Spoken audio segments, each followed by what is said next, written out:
Welcome back. And joining me now is Democratic Senator Chris Murphy of Connecticut. Senator Murphy, welcome back to Meet the Press. Yeah, great to be with you. It's great to have you. Let's talk about what happened in Michigan. You actually endorsed in the Michigan primary Mallory McMorrow. She ended up dropping out about a month ago, and you waited until after Abdul El-Sayed won to send out a tweet saying you endorse him. Did you misread where the Democratic electorate is? Oh, I endorsed Mallory because she's a longtime friend. She and I have worked together very closely on anti-gun violence measures. But I'm really excited for Abdul's win. He is a candidate that is running on some simple ideas. Corporations have too much power. Workers have too little. Our politics are rigged. That's why prices are so high. Donald Trump's corruption should be unacceptable, and the Senate should be a place that ends it.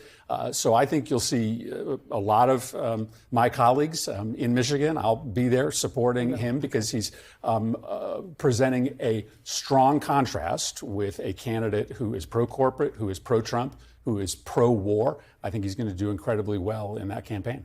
You heard him express confidence about Medicare for all. Do you think that could pass the Senate if Democrats do, in fact, win control? Yeah, I don't know. But I think what I do know is that people are sick and tired of the status quo on health care. They are sick and tired of pharmaceutical companies and insurance companies having all the power. And they have that power because our politics is rigged. I have supported a Medicare for all idea in which everyone would get to choose Medicare if they wanted. But I think both of us believe that the current system is rigged to benefit the big healthcare insurance companies and that everyone in this country should have access to the Medicare plan, every business, every individual. And if they did, I think people would find that's better and cheaper healthcare. And the only reason that they don't have that access is because our politics are bought off by those insurance and drug companies. Let me ask you about the race moving forward, because as you know, Dr. El-Sayed narrowly beat Haley Stevens, and now he's facing off against former Congressman Mike Rogers, who is making a clear play to try to win over some of those voters, some of those Democrats, independent voters who did not vote for Dr. El-Sayed. Take a look at this ad.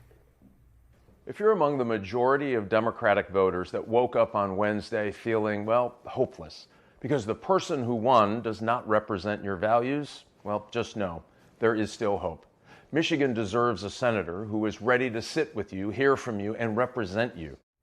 What do you say to Democrats who might believe that Dr. El-Sayed does not represent their values? Well, Mike Rogers is going to represent only one person in the United States Senate, Donald Trump. The entire Republican Party has become a cult of personality in which they have no ability to think independently. They do only what Donald Trump asks them to do and tells them to do. What I also know, because I served with Mike Rogers, is that he is one of the hawkish, most pro-war, was one of the most hawkish pro-war members of the House of Representatives. He is going to be a rubber stamp for this president's war in Iran that has gas prices in Michigan right now hovering around $4.20 a gallon, that has no end in sight, that is bankrupting the American Treasury. I do think this election is going to be a referendum on this war that Donald Trump is losing. And Mike Rogers is well known as one of the biggest proponents of the American military being engaged in foreign conflicts in the United States Senate. I want to ask you about one of the issues that is dividing Democrats. We saw this certainly in 2024. It's the issue of Israel. Do you think Democrats need to have a more unified message in order to be able to win purple states like Michigan?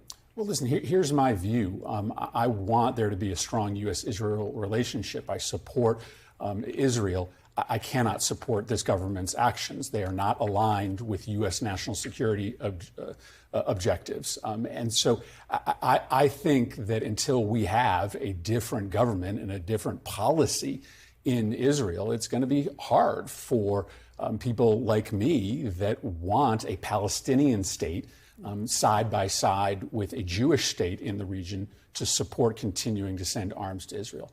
But your question is, should the Democrats have one position? Well, no, we have disagreements inside the Democratic Party. There were disagreements in Michigan. And that's the sign of a healthy party What's the alternative? Well, the alternative is the Republican Party, in which they are not allowed to have disagreements. The only thing they can think is what Donald Trump thinks. That's not a healthy party. I want to be a part of a party that occasionally actually has disagreements inside it. But does it concern you that Dr. Al-Sayed, for example, describes Israel as committing a genocide and apartheid? Well, I think what you heard him say is that he will support funding to Israel so long as Israel is on a path to live side by side with a Palestinian state. And I think that is a view that is shared by a wide cross-section of Americans.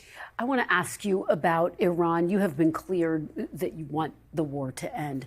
Is there any deal that could be negotiated that you would support, that you would get behind in order to say this is good enough now to end the war, declare victory, and move on? So Donald Trump has lost this war. America is weaker. Iran is stronger. The price to reopen the strait increases by the day. The supposed deal that's on the table right now would pay Iran $100 billion a year in order to reopen the strait. That is 1/3 of Iran's entire economy. What a victory for Iran that at the end of this war, they get paid to reopen the strait. They get paid to rebuild their military. They get paid to rebuild their support for proxies in the region. The answer to your question is yes, I will support a deal to end this war and to reopen the strait. I am prepared to support a bad deal to end this war and reopen the strait, because the only deal that is available at this point in time is a terrible bad deal. But the war needs to end, because every day that the war continues, America gets weaker, Iran gets stronger, and people here in the United States get screwed as prices go up and up and up. Let me ask you, because Secretary Hegseth, the Pentagon requesting an additional $67 billion in defense funding, in part to replenish stockpiles that have been depleted. Now, as a member of the Appropriations Committee, you have said that you're not going to support additional funding. But let's say that Democrats do win back the Senate, the majority in January. How do you plan to replenish those stockpiles? Well, the priority right now is ending this war. 7 in 10 Americans want this war to end. Families are being bankrupted as we speak by this war.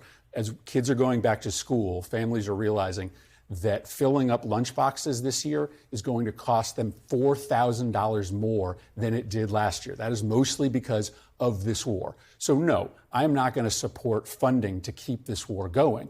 But if the war comes to an end, if the president ends this war, then yes, of course, I and my colleagues will be ready to provide the funding to replenish the stores of munitions that have been spent. But it is important to understand how much money that's going to cost.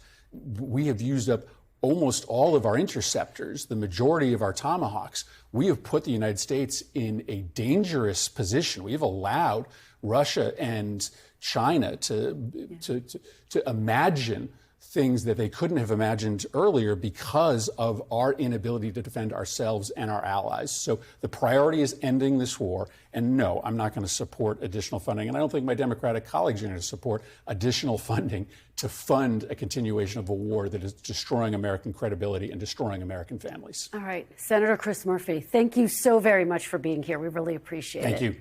We thank you for watching, and remember, stay updated on breaking news and top stories on the NBC News app or watch live on our YouTube channel.